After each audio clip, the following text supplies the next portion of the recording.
Boa tarde a todos, bem-vindos. Em nome da Fundação Carlos de Gulbenkian, delegação em França, a Biblioteca Gulbenkian tem a honra e o privilégio de acolher esta tarde os professores Roberto Vecchi e Vincenzo Russo nesta nova sessão de encontros que congregam a palavra dos autores e dos investigadores.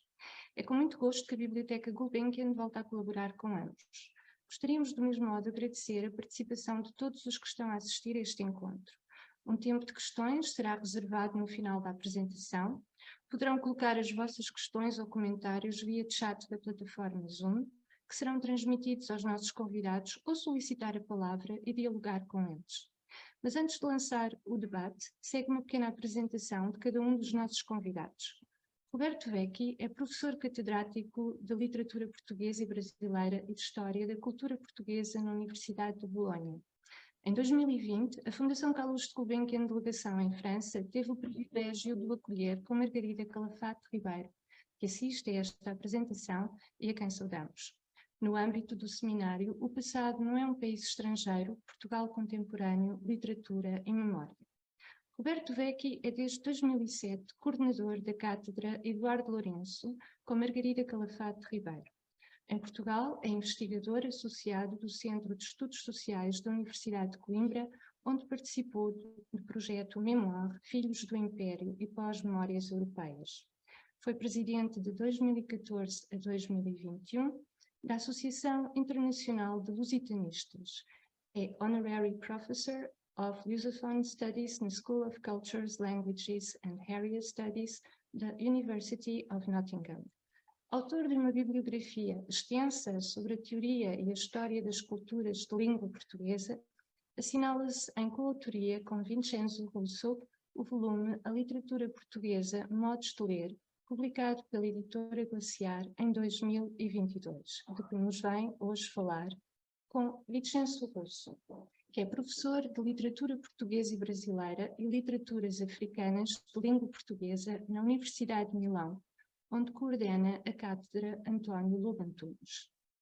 Entre as suas publicações mais recentes, A Resistência Continua, O Colonialismo Português, As Lutas de Libertação e os Intelectuais Italianos pelo Afrontamento em 2022, com Roberto Vecchi, A Literatura Portuguesa, Modos de Ler, livro que nos vão apresentar.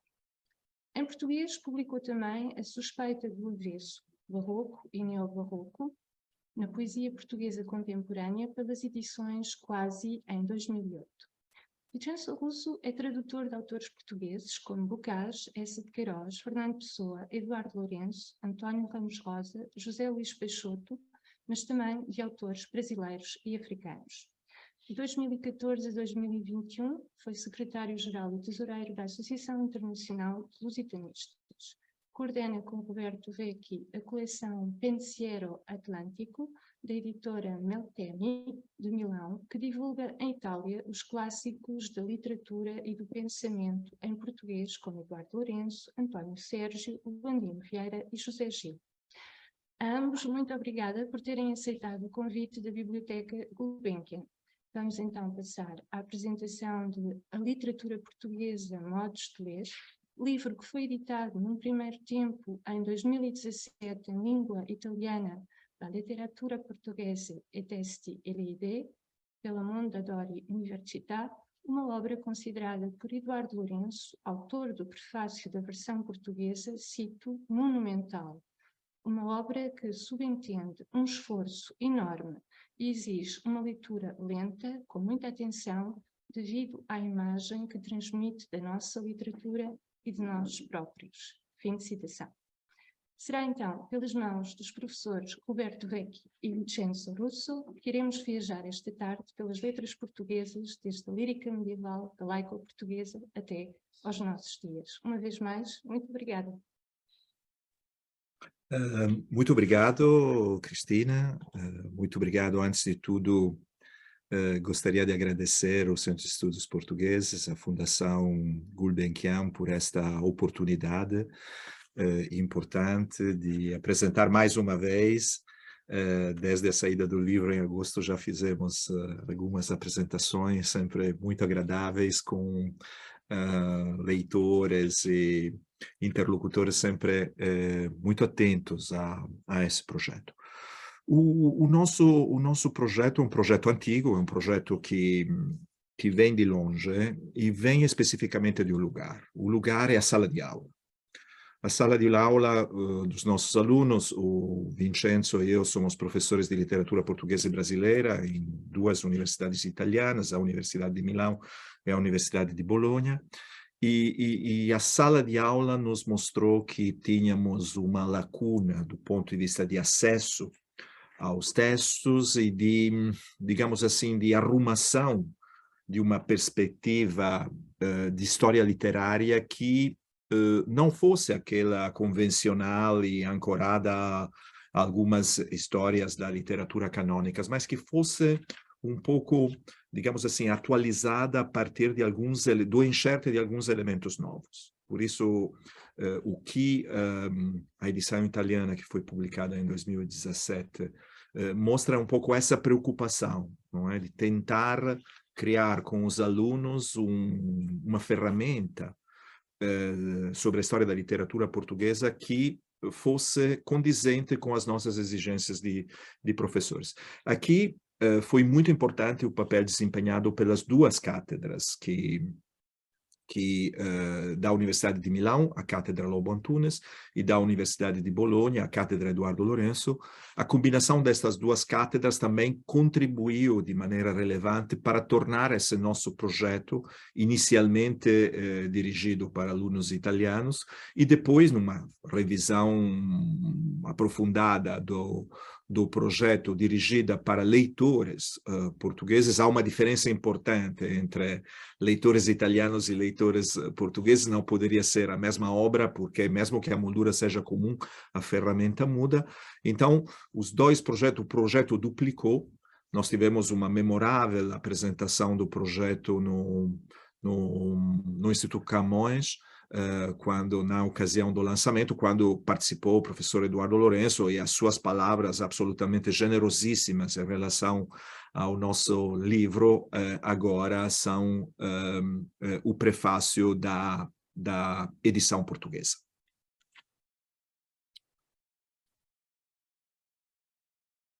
Obrigado, Roberto.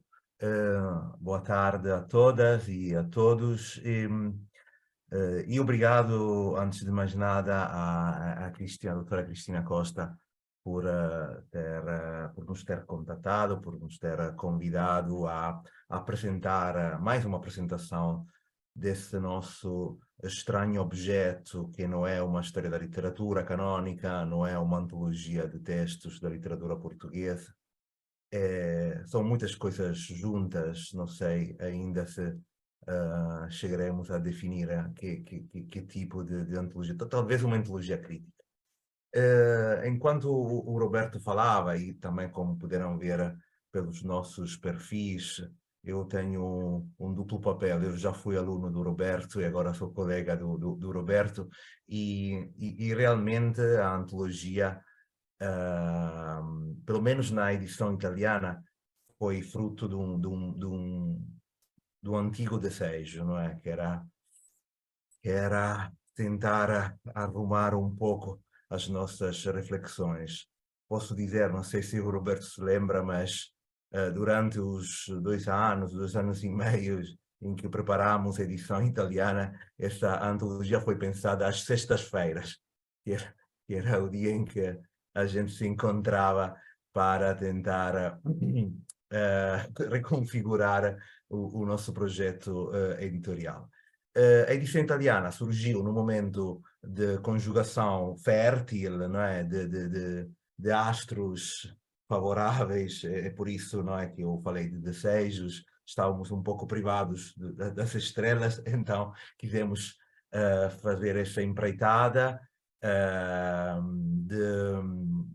de construir um objeto didattico, ovviamente tendo em conta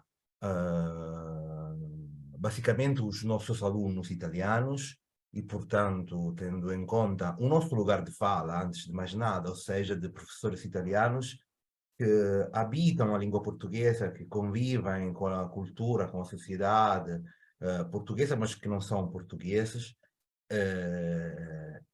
Obviamente pensar uma edição italiana foi um desafio diferente foi transformar a edição italiana numa edição para um público leitor de língua materna português, que obviamente tem certas referências, tem uma enciclopédia obviamente diferente do nosso aluno paradigma italiano. É claro que na sala de aula um pouco a nossa tarefa, não é? A partir da primeira aula em que nos cruzamos com os nossos alunos italianos, a nossa tarefa é desconstruir alguns clichês acerca de Portugal, acerca da cultura portuguesa,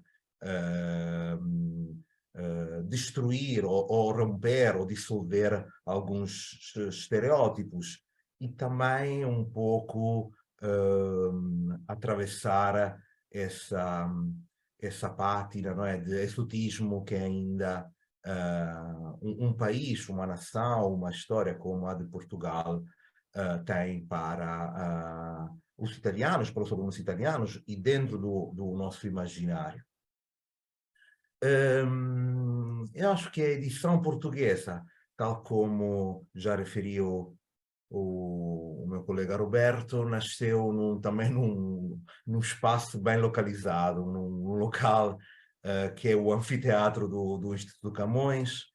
Isto foi em fevereiro de 2018, em ocasião da apresentação com o professor Eduardo Lourenço.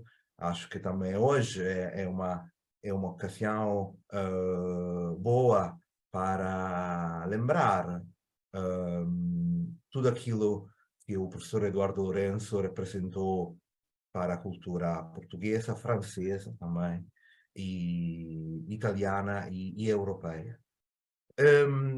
Nessa ocasião,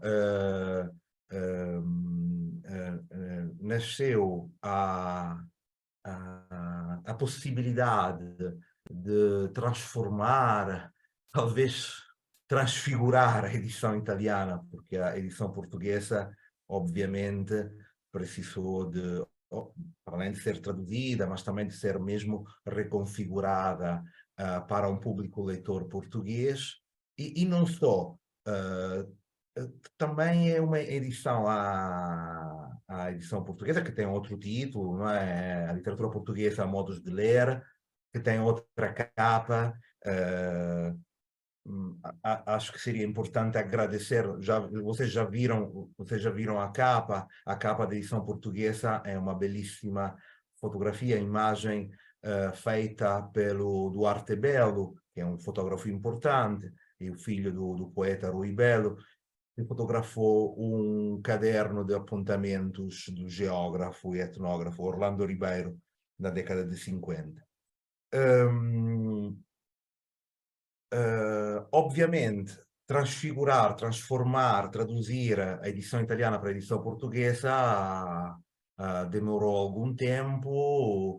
Eu e o Roberto precisamos também de ajuda. Quero aqui agradecer a ajuda, por exemplo, do professor Éder Macedo, que muito nos ajudou, a ajuda da nossa colega, querida amiga Margarida Calafate Ribeiro, e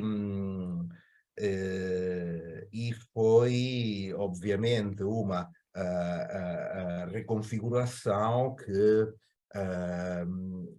também contribuiu para um repensamento de algumas estruturas próprias dessa antologia crítica, não é? Que eu chamei de estranho objeto. Eu acho que agora posso parar por aqui e deixava a palavra para... Sim, obrigado. Parece um ping-pong, mas é para quebrar, de certo modo, o monologismo que nas apresentações surge e que nós, professores de literatura, normalmente secundamos. É só para... O Vincenzo falou de um projeto, de certo modo, excêntrico, não é? Ou seja, um pouco extraordinário em relação a códigos ou convenções ou paradigmas consolidados. Eu acho que, de fato, é um pouco isso. Também porque a operação, e é claro que nós tivemos como número tutelar a obra do professor Eduardo Lourenço, que nós publicamos em italiano, participamos de edições também em português, é uma obra realmente importantíssima, e que é excêntrica por sua vez, não é? Portanto, essa espécie de contágio, não é, de singularidade que nós queríamos lançar, sobretudo para mostrar como a literatura portuguesa de qualquer época, e houve uma arrumação específica das periodizações, de qualquer época, é de qualquer modo um instrumento fundamental para entender a dimensão da contemporaneidade.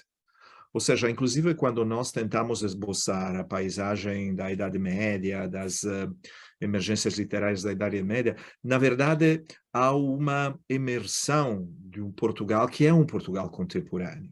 É um Portugal contemporâneo. E esta operação de atualização constante, não é, que desloca, digamos assim, para a produção, da produção para a leitura, como forma de situar, de encontrar um lugar para as ideias e os conceitos, é possível através de uma combinação de elementos. Os elementos que são logicamente existentes num projeto de história literária, não é uma história literária, não é uma teoria da literatura, é uma antologia crítica. Acho que a antologia crítica é a definição mais adequada, que tem todos os elementos, de qualquer modo, de um projeto que se propõe a realizar uma construção histórica de conjunto, mas coloca no centro dessa construção histórica, através dos textos, um elemento fundamental. Isso decorre claramente da lição magistral de Eduardo Lourenço, que é o elemento conceitual. Os conceitos são importantes porque, de certo modo, permitem também selecionar uma informação que seria só noções, não é? Datas, nomes, objetos, ou também elementos estéticos, como os textos literários, permite reorganizá-lo dentro de constelações que produzem sentido. A dificuldade que nós temos, de qualquer modo, no uso dos conceitos para uma reconstrução literária é representado justamente pelo fato que os conceitos contemporâneos não correspondem aos conceitos do tempo que nós estamos a abordar. E essa é uma lição convencional do que se chama, na esteira de alguns grandes historiadores, como Reinhard Koselleck e assim por cima, a história conceitual. A história conceitual, que é um dos elementos, eu acho que há dois elementos teóricos dominantes desse projeto, que são a presença da história conceitual e a presença dos assim chamados estudos pós-coloniais. A presença da história conceitual é o que permite situar o conceito no seu tempo. Por isso, quando nós falamos de conceito como nação, império, colônia, mito, translatio imperi, semiperiferia, Portugal como imaginação do centro, etc., etc., que remetem para pensadores importantíssimos da contemporaneidade, Eduardo Lourenço, antes de tudo, mas também Boaventura de Sousa Santos, José Gil, Onésimo, Guilherme de Oliveira Martins, toda uma companhia de pensadores que são convocados e tornam o conceito o elemento central. O conceito permite um aspecto que nós achamos importante, não reduz a informação, qualifica a informação e, ao mesmo tempo, leva a pensar. O que o projeto, tanto da versão italiana como da versão portuguesa, da literatura portuguesa, é aquele de alimentar constantemente, através de todos os elementos disponíveis, um pensamento de Portugal. E o pensamento surge sempre, e nós sabemos isso muito bem da sala de aula, de modo dialético, ou seja, através do confronto, da discussão, da comparação de posições que são marcadas sempre pela diversidade. Por isso que é muito importante essa centralidade do conceito, que permite uma atualização crítica, né? A estrutura crítica acho que é uma estrutura sólida, não é um acaso que as três partes que estruturam o livro são partes todas concentradas em alguns conceitos chave, e há uma sinopse conceitual final que os resume e os reconfigura. Isso dá, do nosso ponto de vista, uma densidade importante. Nós podemos esquecer uma data, um nome, um autor, uma citação, mas um conceito fica. O conceito é algo que nos acompanha e, portanto, é o que se torna realmente o substancial deste percurso dentro da literatura portuguesa. Obrigado, Roberto. Agora, só assim, muito sinteticamente, vou dar os números. Ou seja, como é que está dividida a antologia crítica? Como é que está estruturada? Está estruturada em três partes, digamos assim, anticanónicas, ou seja, que foram divididas através de uma conceptualização. Uma primeira parte que vai da fundação do Reino de Portugal, portanto, Idade Média, até Alcácer Quibir, e aqui, mais uma vez, quem nos dá, como posso dizer, os postos cronológicos é o Eduardo Lourenço, quando diz, não é, que é a fundação de Portugal, do Reino de Portugal, é uma ocasião em que a Europa faz Portugal, através da caça de Borgonha, através das cruzadas do Ocidente, etc., etc., e vai até Alcácer Quibir, ou seja, vai até o século XVI, entre aspas, o século de ouro das navegações, das conquistas, etc., etc. O século em que Portugal faz a Europa. É nesse quiasmo, não é, que está um pouco sintetizada a nossa primeira parte. Podíamos até dizer que essa primeira parte vai de para utilizar o léxico filosófico, crítico, teórico de Eduardo Lourenço, vai de um trauma para outro trauma, não é? Essa história poderia ter começado com a Batalha de São Mohamed, não é? Esse trauma freudiano, familiar, de que fala Eduardo Lourenço, começa com a Batalha de Ourique, outro trauma, obviamente, um trauma mitologizado a posteriori, e vai até Alcácer Quibir, que é o trauma, não é? Por excelência do século XVI.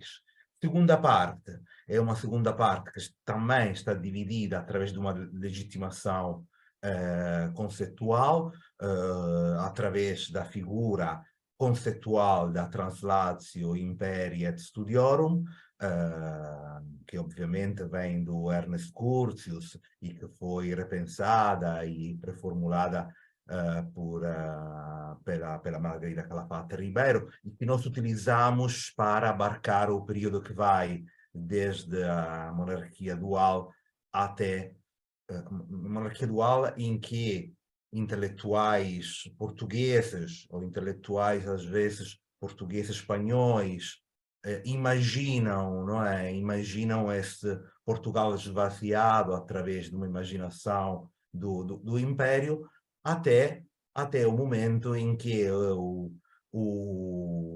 a nação viaja pelo Império, ou seja, até o início do século XIX, em que a corte portuguesa desloca ao próprio centro de Lisboa para o Rio de Janeiro. E não é por acaso que a segunda parte tem como título o Império Português e os seus simulacros. Termo, palavra, conceito filosófico e político, não é, de simulacro importante.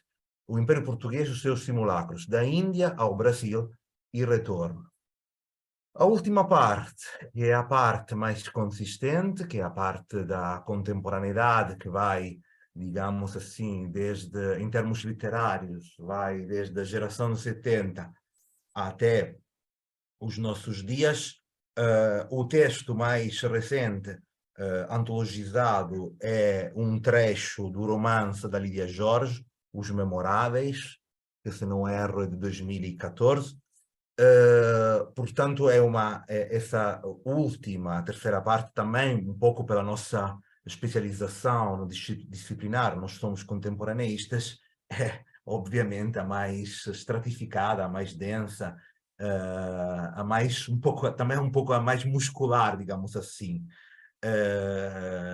Também tendo em conta que a segunda metade do século XIX e todo o século XX e a primeira década do século XXI realmente colocam toda uma constelação de questões, obviamente históricas, políticas, sociais, de veras importantes. Obviamente, essa terceira parte quase coincide com o último Império Português, o terceiro Império Africano de Portugal, e com as suas, como posso dizer, com as suas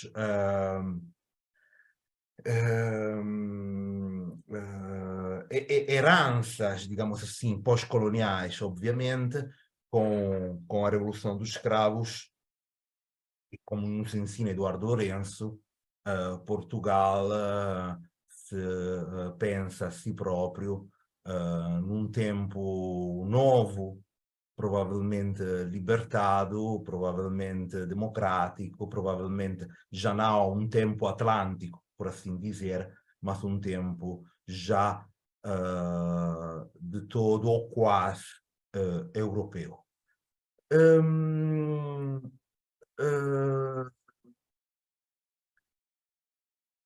A terceira parte, e vou terminar a minha fala assim por aqui, tem um título que obviamente também é uma dupla citação.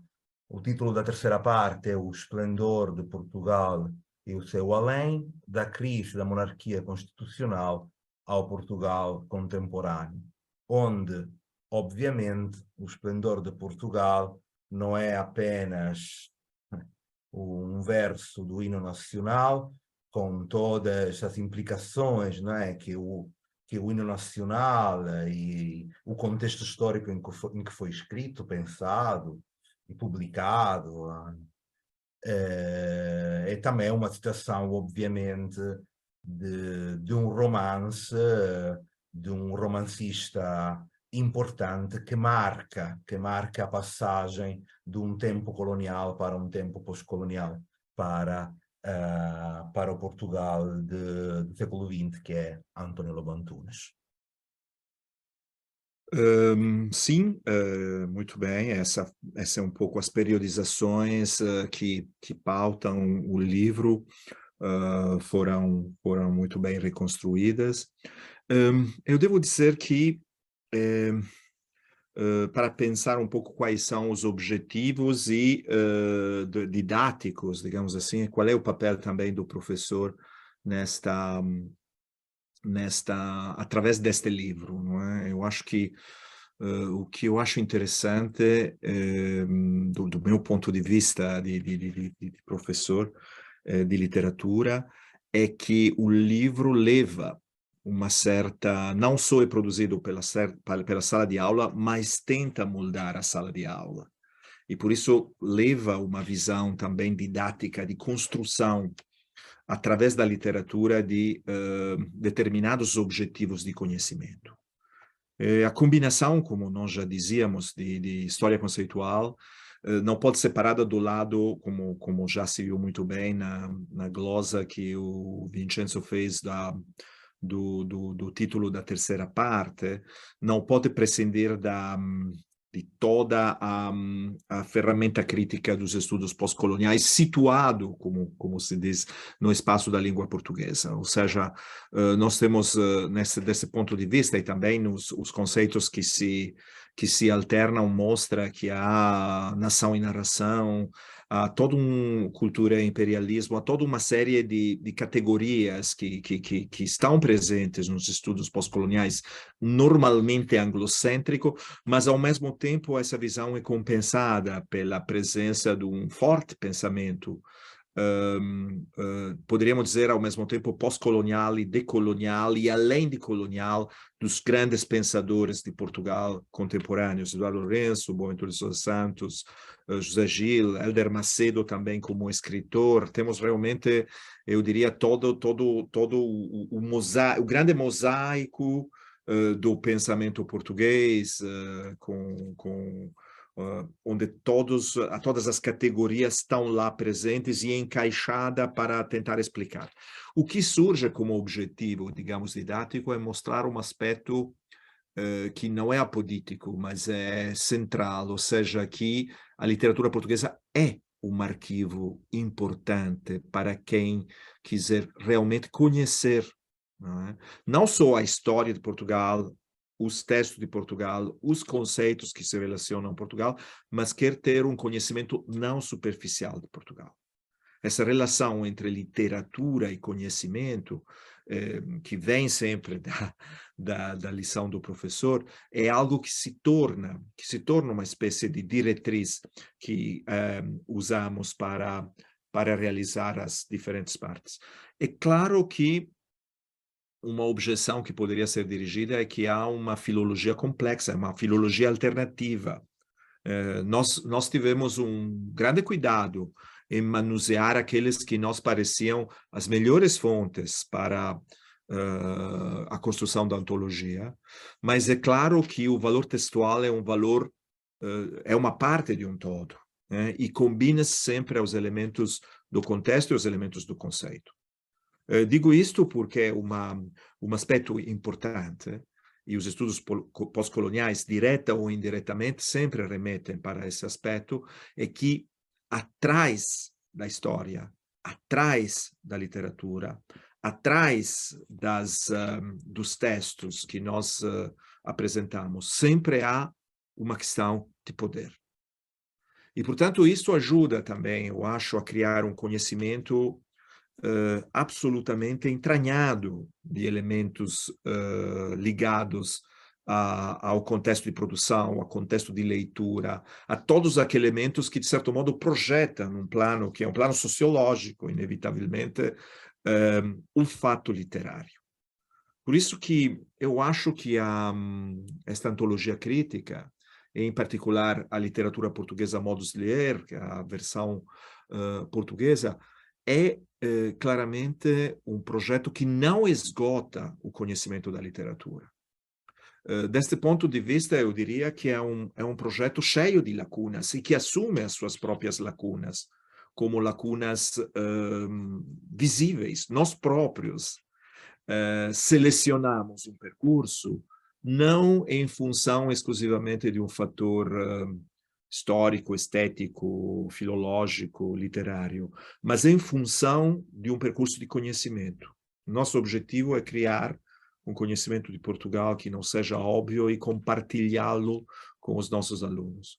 Por isso que há lacunas enormes. Qualquer outro autor teria proposto um outro percurso, mas esse é o percurso que nós criamos para fazer um determinado movimento de conhecimento.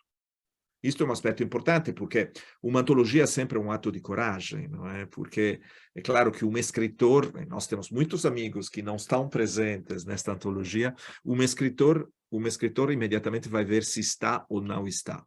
Mas isto pressuporia uma instância canônica presente na construção dessa antologia, que não há. Não há uma instância canônica, não é um cânone da literatura portuguesa. É um percurso de conhecimento que procura estimular a criação de outros percursos que leitores e autores poderão fazer e integrarão todas as lacunas que estão nesse livro. Portanto, esse projeto é um pouco uma obra aberta não é? Para estimular leitores a integrar o que não está lá dentro da própria visão de percurso.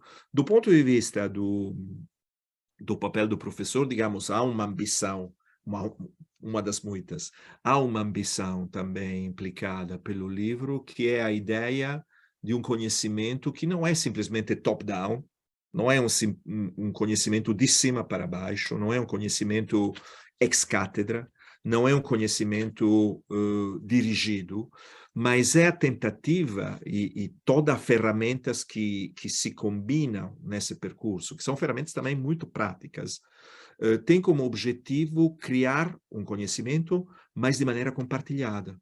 Ou seja, realizar um projeto, de certo modo, mais, poderíamos dizer, com uma categoria talvez um pouco grande, mas que serve para dar uma ideia, um pouco construtivista, onde a ideia é construir um conhecimento juntos. E onde o professor não é o depositário de uma verdade, mas é simplesmente um leitor mais experiente que compartilha as suas ideias e as coloca em discussão com as ideias que nos alunos, as leituras dos textos, o conhecimento dos contextos, o aprofundamento dos conceitos provoca.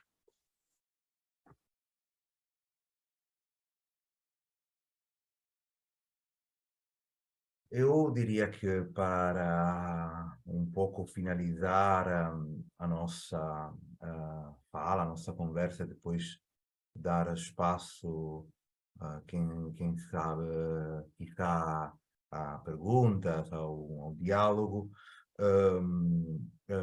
resta um pouco lembrar que um dos estímulos que nos vieram para construir esta tal antologia crítica foi uma espécie de ambiguidade que nós próprios criamos, ou seja, Roberto, em 2006, traduzimos O Labirinto da Saudade em italiano, em ocasião de Portugal, país convidado na Feira do Livro em Turim. E a partir desse ano começamos a adotar O Labirinto da Saudade como um livro obrigatório no programa de literatura portuguesa para os nossos alunos. E criamos uma inteira geração de alunos que acreditava que O Labirinto da Saudade, faltando outros instrumentos, digamos assim, eruditos, era uma espécie de história da literatura de Portugal. E a partir dessa ambiguidade que nós próprios criamos, não é? Nos apercebemos que realmente O Labirinto da Saudade, mas toda a obra de Eduardo Lourenço, nos ensina que a literatura portuguesa é um grande arquivo de imagens, de representações literárias de Portugal. A nossa tentativa, não sei se conseguida, se resultou, assim, nós temos assim, podemos dizer que a nossa empreitada resultou porque o editor italiano se deixou convencer. O nosso editor italiano, que tem uma grande tradição de manuais escolares e académicos, num primeiro momento tinha assim umas perplexidades para com essa antologia crítica. Ele queria mesmo uma história da literatura, tal como a tradição acadêmica italiana, não é? Costuma construir com capítulos bem definidos, sem textos, por exemplo. E nós conseguimos convencer o editor que a opção de uma antologia crítica contribuiria para colocar em destaque, para fazer para fazer emergir assim textos em que a imagem de Portugal é nesse grande arquivo, não é? Que vai desde a arte de trovar, desde as cantigas em galego-português até Lídia Jorge, até Gonçalo M. Tavares, até Dulce Maria Cardoso, etc., etc., é um grande arquivo onde, de alguma forma, podemos interceptar algumas imagens ou representações de Portugal. Eu gostava de ler alguns trechos, Roberto. O que é que achas? Acho bom. Eu também selecionei um. Eu, por acaso, bom, fazer trabalho juntos depois cria tickets comuns, não é? Mas tínhamos pensado exatamente isso, que talvez fosse bom não falar da antologia do livro, mas deixar o livro falar no lugar de nós. E, portanto, se tu começares depois, eu sigo-te. Tá bem. Então, eu vou citar dois trechos. Um é um trecho tirado de um ensaio bastante estranho do Fernando Pessoa, em que o Fernando Pessoa se arma em Pensador de Portugal. O título do trecho é Ecolalia Interior, que já diz muito acerca da estranheza do ensaio que o Pessoa queria escrever sobre Portugal. O português é capaz de tudo, logo que não lhe exijam que o seja. Somos um grande povo de heróis adiados. Partimos a cara a todos os ausentes. Conquistamos de graça todas as mulheres sonhadas e acordamos alegres de manhã à tarde com a recordação colorida dos grandes feitos por cumprir. Somos hoje um pingo de tinta seca da mão que escreveu Império de esquerda à direita da geografia. É difícil distinguir se o nosso passado é que é o nosso futuro, ou se o nosso futuro é que é o nosso passado.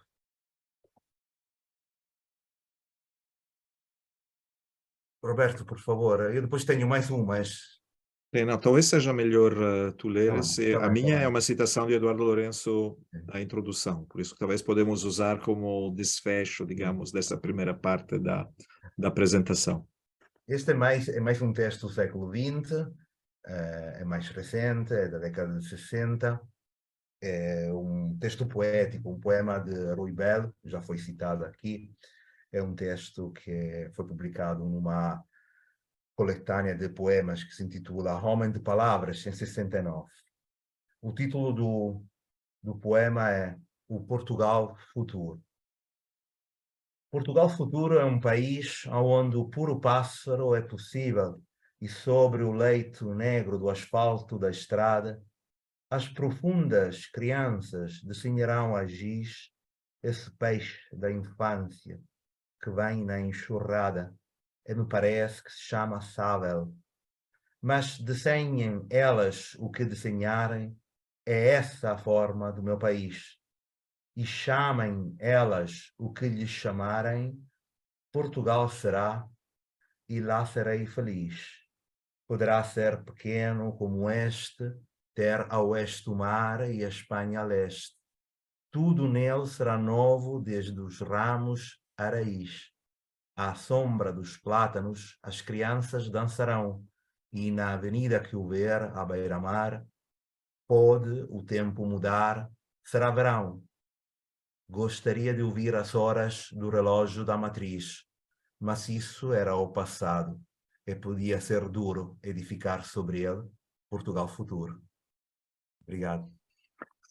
Muito obrigado, Vincenzo. O Vincenzo mostrou um aspecto que nós percebemos, sobretudo da edição portuguesa do livro, ou seja, como há uma espécie de grande catálogo das ontologias de Portugal.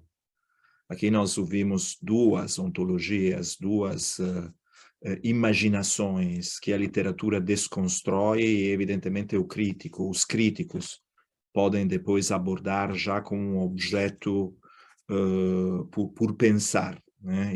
E que alimentam o pensamento. É claro que tudo isso vem da lição do professor, da lição de Eduardo Lourenço, que está lá o tempo todo. Nós, na verdade, quando fizemos a edição italiana, não tínhamos dedicado a obra a ninguém. Nós pensávamos dedicar às nossas mulheres, mas depois resolvemos dedicar a Eduardo Lourenço porque está lá em toda a linha. E por isso que eu acho oportuno terminar essa parte de apresentação monológica. Imensas desculpas por por todas as interseções que se criaram, ouvindo a palavra de Eduardo Lourenço.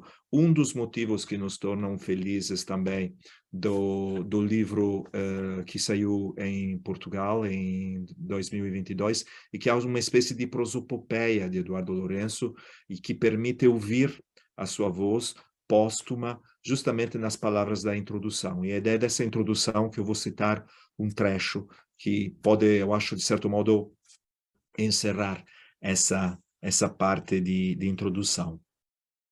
Na literatura portuguesa, dá-se conta praticamente de toda a nossa história cultural até hoje. Narra-se o que fomos e o que temos sido. Realiza-se este esforço necessário de escuta e apreensão, com um carinho e respeito absolutos.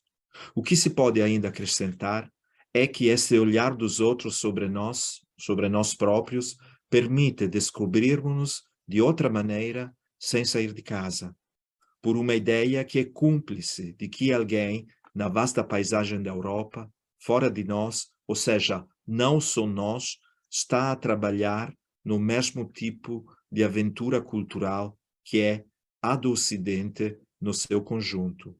Nós não fomos os últimos do Ocidente a lançar a aventura de estarmos entre passado e futuro.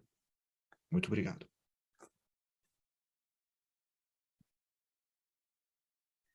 Muito obrigada, professor Scoberto Vecchi e Vincenzo Russo, por esta bela apresentação, rica, diria mesmo, uma obra magistral por excelência que acompanha o movimento de evolução da literatura portuguesa, os seus períodos literários, as suas gerações, escritores, e que de certo vai suscitar questões ou comentários pela parte dos que estão a assistir.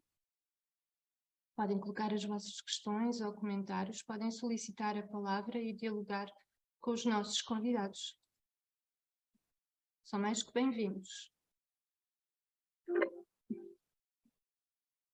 Se não, enquanto refletem para uma questão ou comentário, portanto, este trabalho é em si um testemunho de reconhecimento que a literatura portuguesa tem conquistado além fronteiras. Como é que se passa a posição da literatura portuguesa, por exemplo, no vosso país, na Itália? Vincenzo, eu depois complemento.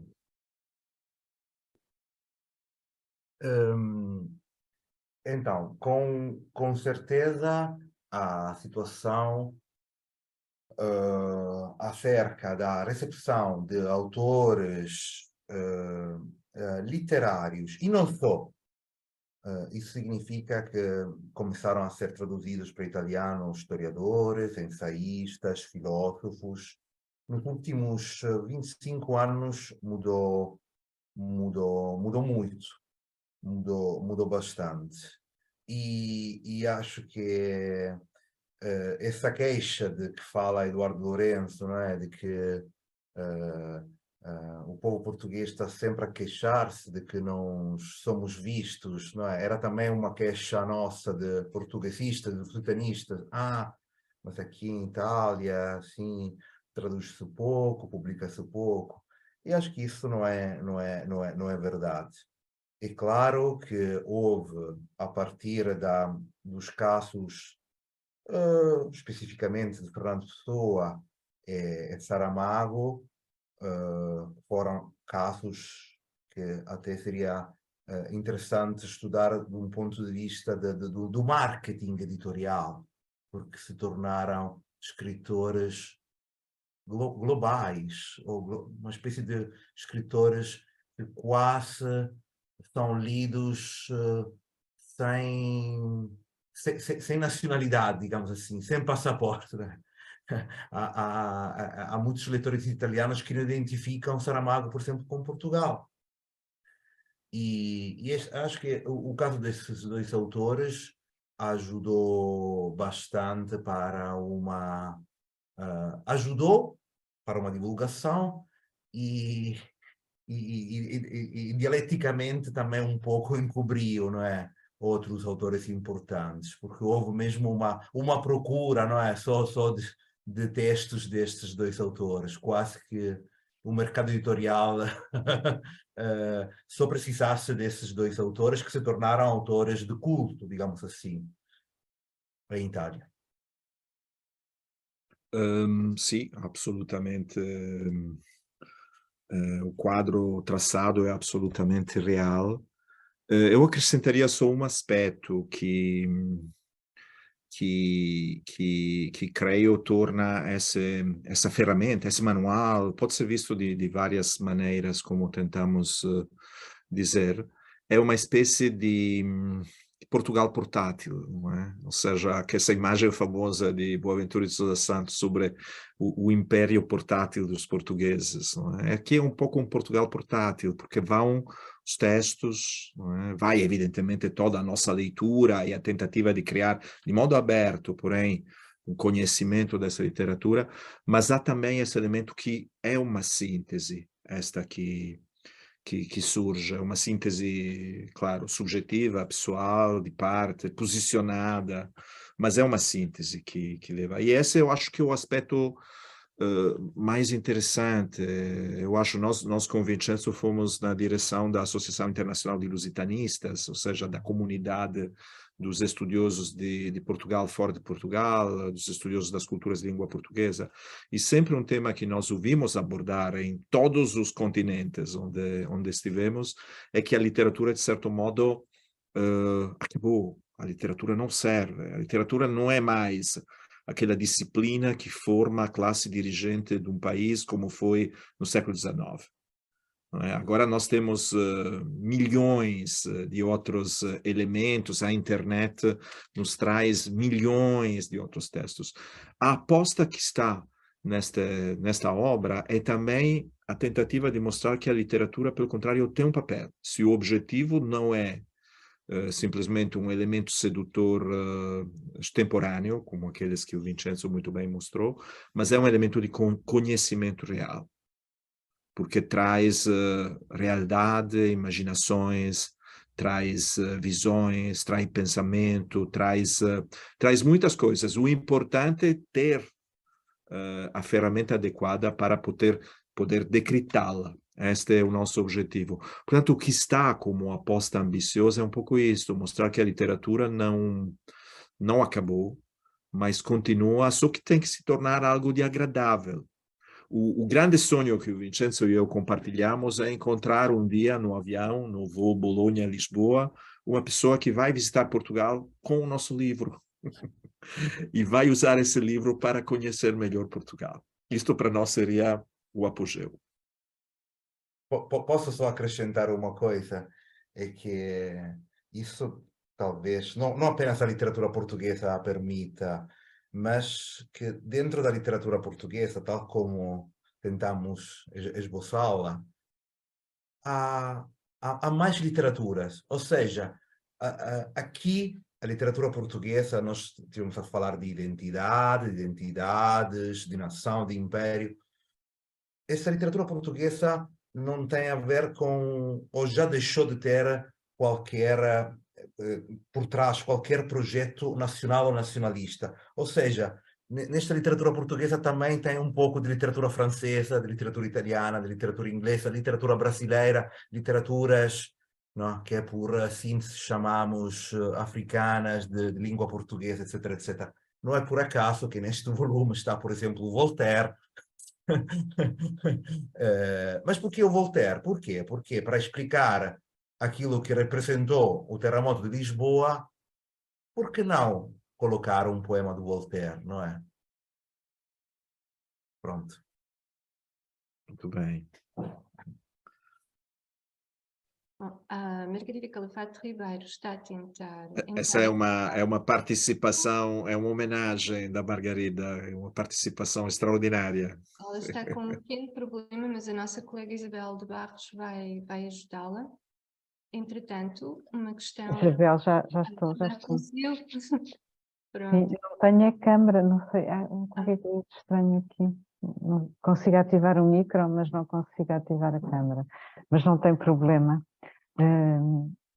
Eu não sei quando é que posso intervir, também não posso. Pode intervir e eu, entretanto, vou enviar um novo link para poder ativar a câmara. Só um momentinho. Não tem problema, Isabel, muito obrigada. Muito obrigada à Fundação Carlos Gulbenkian, à Biblioteca, e à doutora Cristina Costa e à doutora Isabel Barros por a promoção desta sessão, que me parece muito importante, sobretudo quando nós pensamos na literatura portuguesa também além fronteiras. E claro que, como o professor Roberto Jeca e o professor Vincenzo Russo já disseram, sou um sujeito implicado, de alguma maneira, em algumas destas conversas que levaram também a esta magnífica obra. E eu queria dizer, justamente, quando o Roberto fala de uma antologia crítica e o Vincenzo, e das lacunas que eventualmente aqui estão, é evidente que numa antologia nós sabemos que há essas opções e há sempre os autores que vão procurar o seu nome e não estão, etc. Eu creio que esta antologia é muito mais do que isso, é de facto uma proposta nova de como fazer,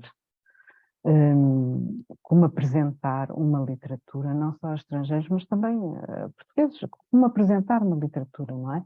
E, portanto, há uma curadoria clara, que tem a ver com a conceptualização que o Roberto e que o Vincenzo desenvolvem nas suas aulas e desenvolvem nos seus trabalhos, e que me parece que está aqui muito, muito refletida. E este título, Modos de Ler, indica-nos exatamente isso. Quer dizer, que me parece que aqui o que está em causa não é de todo um conceito clássico, mas um conceito clássico de uma antologia ou de qualquer coisa, mas um conceito que vai também muito para além do manual, vai de facto uma oferta de uma curadoria de leitura da literatura portuguesa, não é? E não é por acaso que nós somos também interpelados por textos críticos, não é? Que vão oferecendo esse percurso. Portanto, eu gostei imenso das apresentações, mas queria de facto acrescentar isto que me parece, na minha leitura desta proposta magnífica de ler a literatura portuguesa. Eu penso que há também uma mudança de paradigma em relação àquilo que é tradicionalmente uma antologia, ou aquilo que é tradicionalmente um manual, ou o que quer que seja, é outra coisa. E é esse lado que eu também acho que é muito interessante, como proposta de professores, de críticos literários e de intelectuais, que são os dois autores. Era isso que eu queria dizer e dar-vos os parabéns mais uma vez. Muito obrigado. Tomo eu a iniciativa de agradecer esse elogio. Margarida é parte desse livro. Eu acrescento também uma coisa: sem o trabalho de crítico de Margarida Calafate Ribeiro, nós não teríamos 2 séculos e meio de literatura arrumado. Por isso que é fundamental, foi fundamental uma história de retorno, e todo o trabalho crítico que Margarida fez nos permitiu realmente criar uma periodização com sentido, de uma parte absolutamente dificílima para pensar, tão variada e tão em movimento que está. Portanto, somos nós agradecidos também aos intelectuais e aos autores como Margarida Calafate Ribeiro, mas há uma lista grande, Helder Macedo, a esses autores que são os pilares dessa visão do mundo que, através da literatura, nós tentamos compartilhar. Portanto, muito obrigado a nós, Margarida.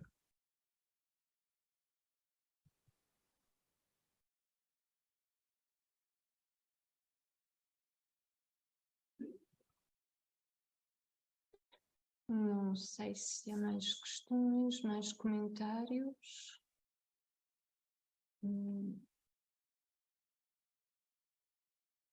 Não. Posso colocar uma questão, talvez, projetos futuros que tenham relativamente aos estudos de literatura, cultura portuguesa neste momento, não só portuguesa, mas brasileiros e africanos. Posso dizer que durante alguns anos ficamos tão obcecados com essa coisa da antologia, desculpem falar assim, mas E quando o Roberto e eu viajávamos por Portugal, estávamos sempre assim. Assim, a gente atravessava a praça Alexandre Colano, e a gente, pronto, dizia, pronto, mas que Alexandre Colano já temos dentro da antologia. Portanto, agora é um pouco para abrandar.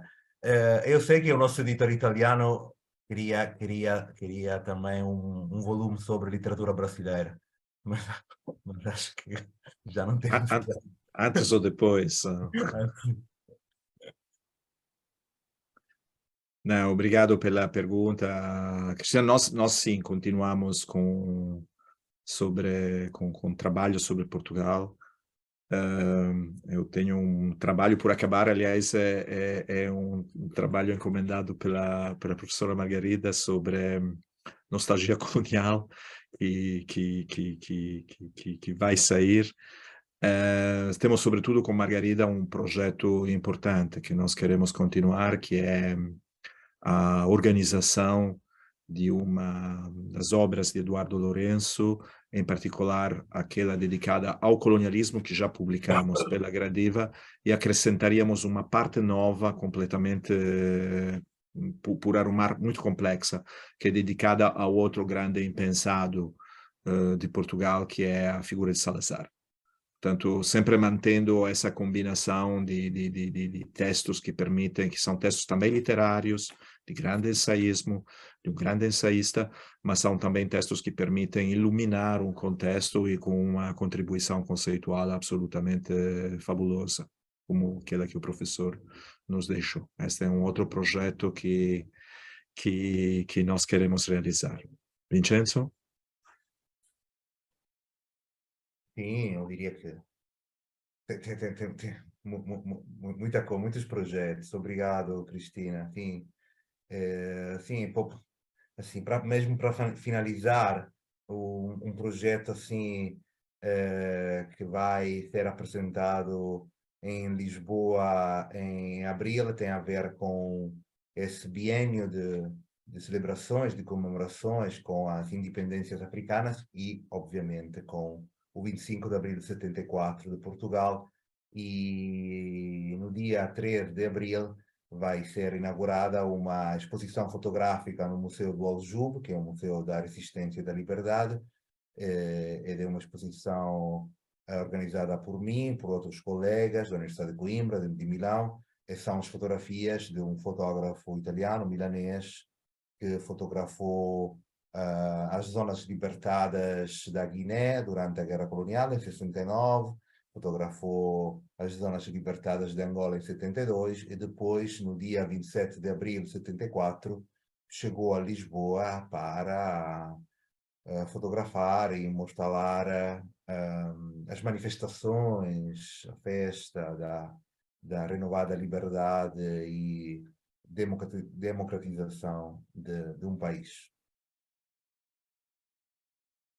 Bem, pronto. Também não vou, não sei, estou a ver aqui qualquer coisa, não sei se há aqui... Eu posso só agradecer muito novamente o Centro de Estudos Portugueses e também a Fundação Gulbenkian. É importante dizer que sem a Fundação Gulbenkian não haveria o livro. E por isso o professor Guilherme de Oliveira Martins foi absolutamente quem acreditou quando o livro não existia e sempre solicitou para criar esse objeto. E, portanto, eu acho realmente o papel da Fundação na produção desse livro é fundamental. Portanto, eu quero muito agradecer essa contribuição e também o convite para estarmos aqui agora para apresentar o resultado desse trabalho. Temos um comentário de Vinícius Carneiro que diz: parabéns pelo trabalho. O título do livro evoca a obra La Vie Mode d'Emploi de Georges Perec. Nesta obra, Perec fala de cada um dos apartamentos de um prédio e de seus respectivos personagens, um por vez, no mesmo segundo da vida de cada um. Trata-se assim de uma visão sincrónica da vida dos personagens, do prédio e, por que não, do mundo. Apenas como curiosidade, gostaria de saber se e como essa obra de Perec influenciou a concepção da obra que vocês acabam de apresentar neste webinar. É difícil esta. Bom, eu vou dizer que e cumprimento o nosso amigo Nazir que está aqui.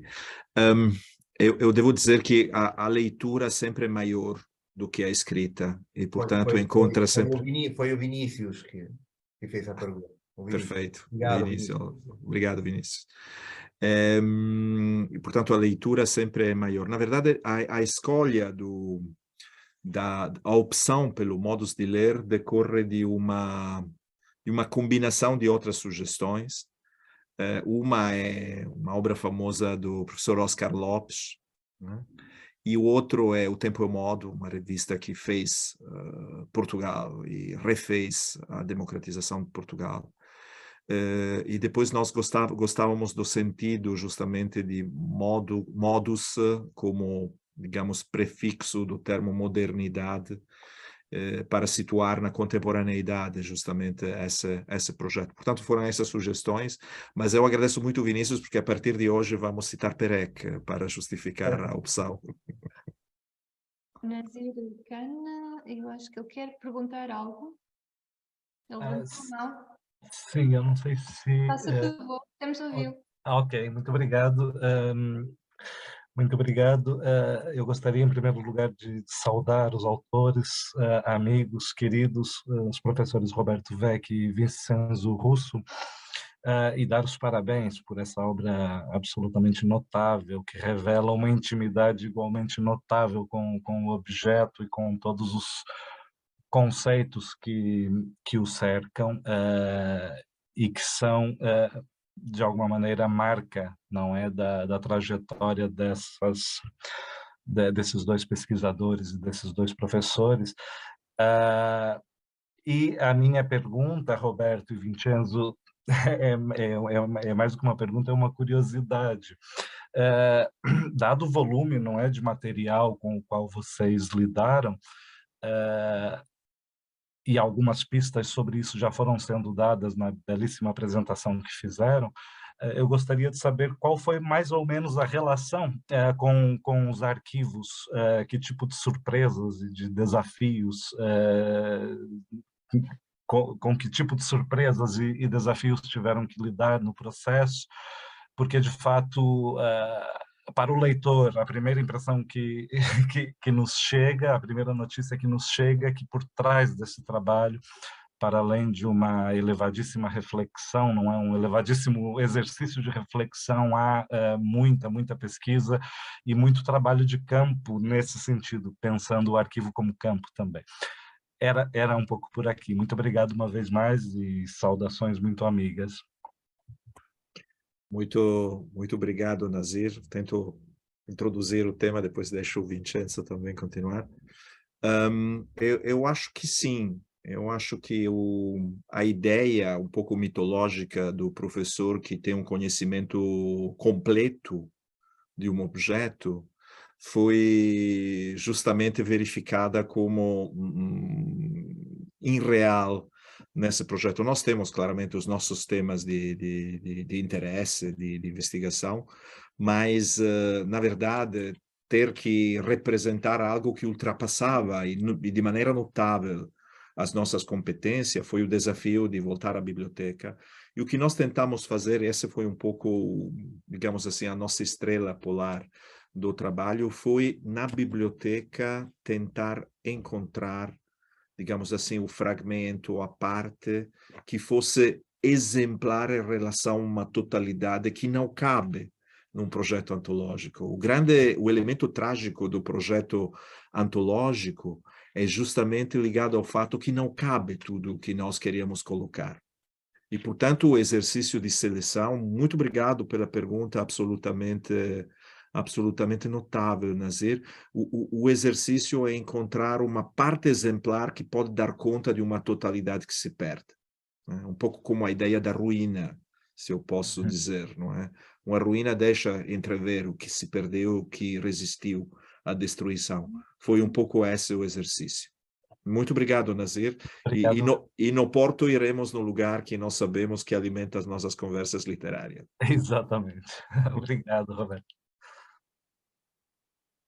Não, vou acrescentar só mais uma problematização, mas que era um pouco previsível, mas não, se calhar não tanto. Ou seja, o problema da acessibilidade das fontes. Ou seja, já sabemos, há muito trabalho por fazer em termos de edição de autores que não sejam assim canónicos. Por exemplo, nós tentamos, obviamente, citar, ler, usar as edições críticas que nem sempre existem, mas muitas vezes não era esse o problema, não existem mesmo edições recentes, por exemplo, de historiadores do século XV, não existem edições recentes científicas, não necessariamente críticas de pensadores do século XVIII, por exemplo, não é? Estou a pensar não, nos estrangeirados, não é? Naqueles autores que por comodidade definimos não canónicos. Portanto, sim, isto acho que devia ser um desafio para todos os estudiosos, os críticos que se interessam por literatura e pela literatura portuguesa, editar os textos, sim. Muito obrigado.